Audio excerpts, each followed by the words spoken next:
Hallo, ich bin der Sven. Schön, dass ihr mich besuchen kommt und ich zeige euch meinen umgebauten Heuboden. Kommt mit!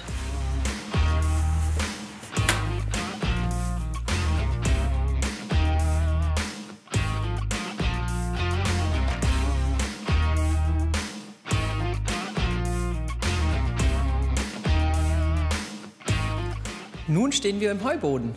Also das Gebäude war ja seit 1978 im Besitz meines Vaters und 2014 habe ich dann angefangen, ein Projekt zum Starten mit meinen Freunden. Ein Kindheitstraum war immer, in einer alten Industriehalle zu wohnen und dadurch, dass ich ja hier drin immer viel gespielt habe, haben wir dann angefangen, hier den Heuboden umzubauen zu unserem Reich. Der Heuboden, der war früher gefüllt bis unters Dach.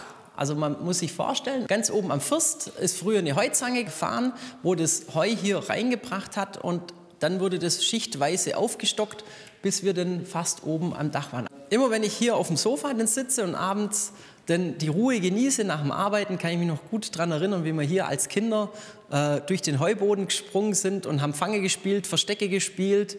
Ja, was man halt so als Kinder immer gemacht hat, heimlich geraucht.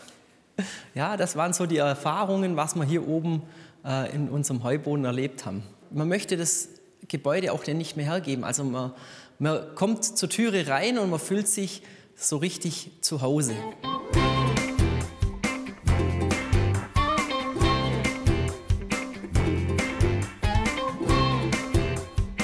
Mein Lieblingsplatz hier im Haus ist neben meinem Nero im Donut. Einfach ans Sofa ranlehnen und dann mit Nero zusammen den Abend genießen und unsere schönen Balken bewundern. Gell, Nero? Und da sind wir ja dann schon bei den tollen Balken.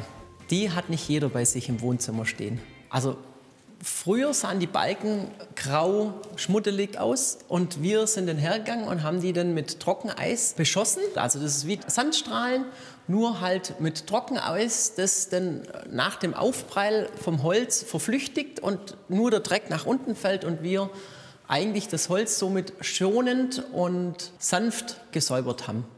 Das Sprengwerk, die Balken, hängt auch mir ziemlich am Herz, weil ich komme ja aus einer Dachdeckerfamilie und wir als Dachdecker sind sehr eng verbunden mit den Zimmerern und somit hat man natürlich immer Verbindung zu Holz und da hängt auch viel Leidenschaft mit drin.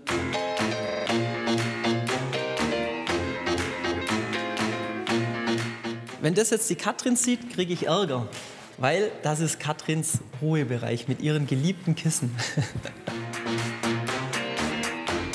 Die Ruheinsel haben wir, so wie man früher auch den Heuaufzug am Balken befestigt hat, haben wir gesagt gehabt, wenn wir die Heuzange schon nicht mehr drin haben, bauen wir dann einfach die Chillinsel wieder so hin, wie früher vielleicht mal die Heuzange hier drin gehangen hat. Dann würde ich euch weiterführen, hier rüber zu unserem Esszimmer.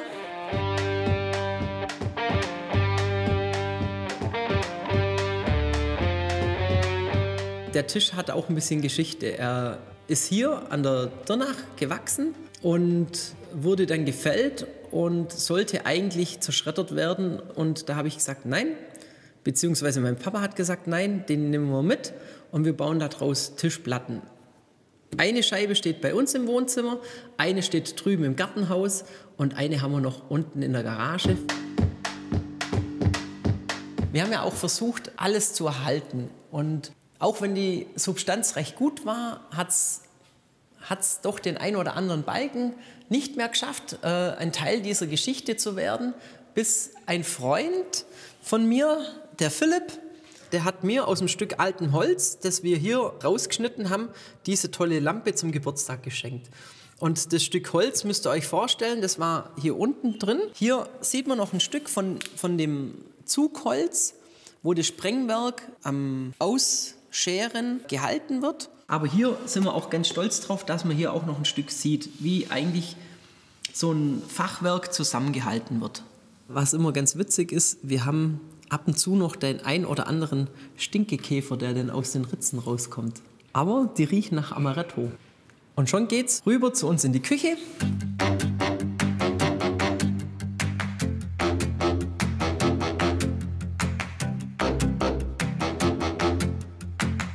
Schlicht und einfach haben wir unsere Küche gehalten, weil ja, Wir sind nicht die Köche und uns reicht es, um ein paar Spaghetti warm zu machen oder mal das ein oder andere Steak zum Braten. Hier der Floschi, der ja ein ganz guter Freund von mir ist, gesagt hat, lieber Sven, wenn du den Balken versteckst, baue ich dir keine Küche ein. Und somit bin ich jetzt stolz drauf, dass mein Freund Floschi mir die Freundschaft nicht gekündigt hat und mir sogar hier noch in unsere Küche 2 funktionable Küchenschränke mit eingebaut hat, trotz Balken.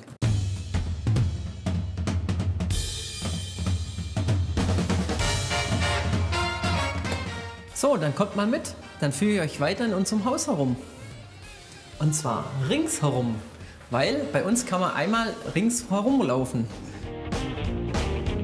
Einmal rum um die Ecke. So, und nun fragt ihr euch bestimmt auch noch, wie wir unsere Hütte aufheizen. Das zeige ich euch, kommt mit.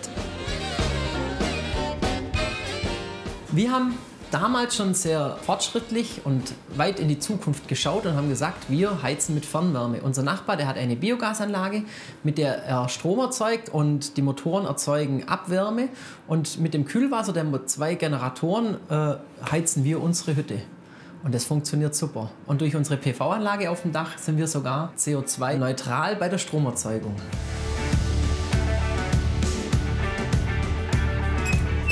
So, und nun stehen wir hier noch in dem nicht ausgebauten Teil. Da haben wir eigentlich nur das Dach saniert und sonst ist der Rest eigentlich hier in dem Teil des Heubodens noch so, wie er früher mal war.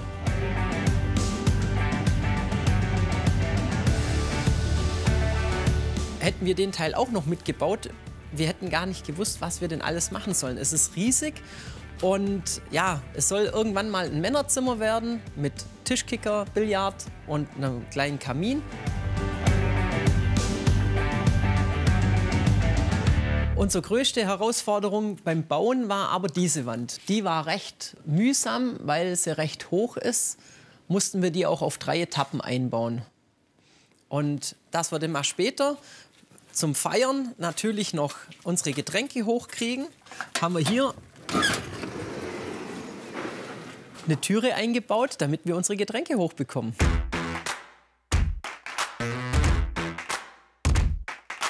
Und damit es euch nicht langweilig wird, kommt mit zum nächsten Highlight.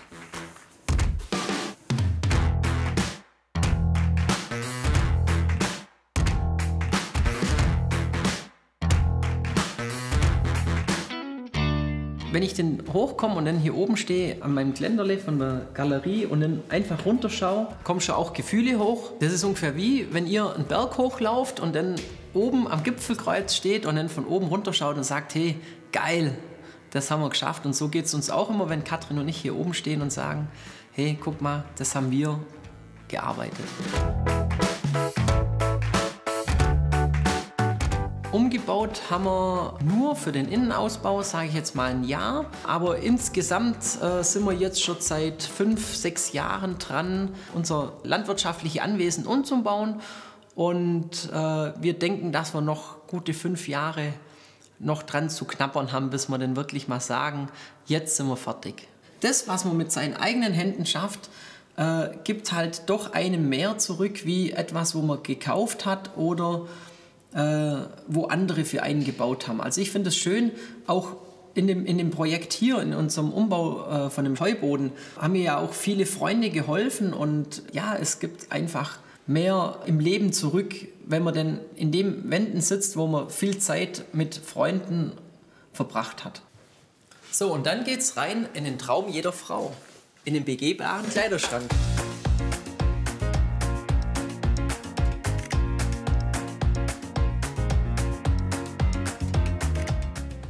Das hier ist alles der Katrin und mir hat sie dieses kleine Eck da hinten übrig gelassen. Aber dank dem Floschi habe ich hier unten noch mein Geheimversteck. Und wenn die Katrin mich mal ärgert, verstecke ich mich.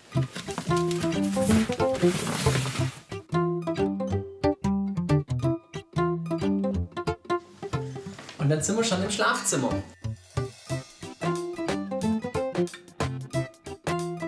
Haben wir auch wieder darauf geachtet, dass wir viel von dem alten Gebäude sehen. Und die Nachttische, die haben wir auch wieder aus der Pappel, die an der Donnach gewachsen ist, rausgeschnitten. Und ich finde es einfach toll. Natur ist gibt uns einfach so viel und es ist doch schön, auch ein Stück Natur bei sich zu Hause zu haben. Und bei den Fenstern hätten wir gern bodentiefe Fenster gehabt, die auch ein bisschen tiefer gewesen wären, aber ging nicht, weil in diesem Stück haben wir einen statischen Balken, den wir leider nicht haben durchschneiden können. Und somit haben wir jetzt getrennte Fenster. Und dadurch, dass ich so klein bin und da oben nicht denn hingekommen wäre zum Fensterlüften, haben wir uns einfach hier unten auch mal ein Fenster eingebaut. Und das Schöne an den Fenstern hier ist, wir haben die totale Abendsonne. Also es ist manchmal, wenn man dann ins Bett geht und das Abendrot geht runter, dann ist es echt schön. Und neben dem Schlafzimmer haben wir unsere Wohlfühloase. Kommt mal mit.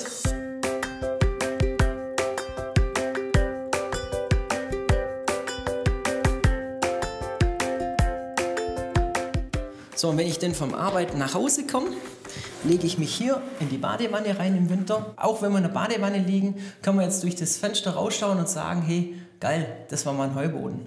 Und darum sind wir jetzt ganz stolz auch auf dieses Bad. Und weil man so schön um unsere Dusche herumlaufen kann, würde ich sagen, ich nehme euch wieder mit runter.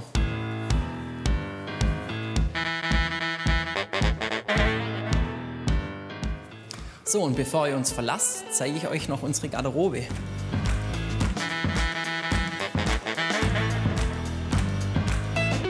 Weil egal, ob unser Gast kommt oder geht, er hat immer noch mal den schönen Blick zurück auf den schönen Fachwerk.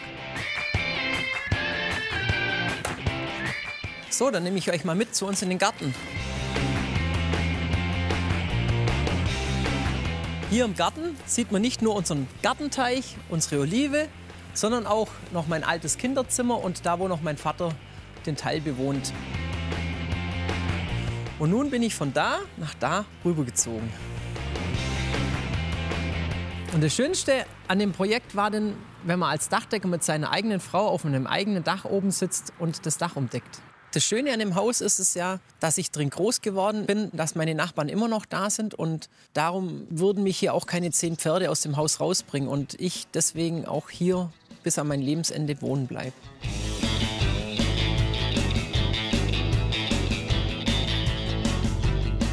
Es war als Kind schon mein Traumhaus und es ist immer noch mein Traumhaus. Und durch den Umbau, ja, ist es mehr als nur ein Traum, der wahr geworden ist. Ich hoffe, euch hat meine Roomtour gefallen. Und wenn ihr Lust auf mehr habt, dann schaut doch einfach hier oder abonniert den Kanal. Ciao!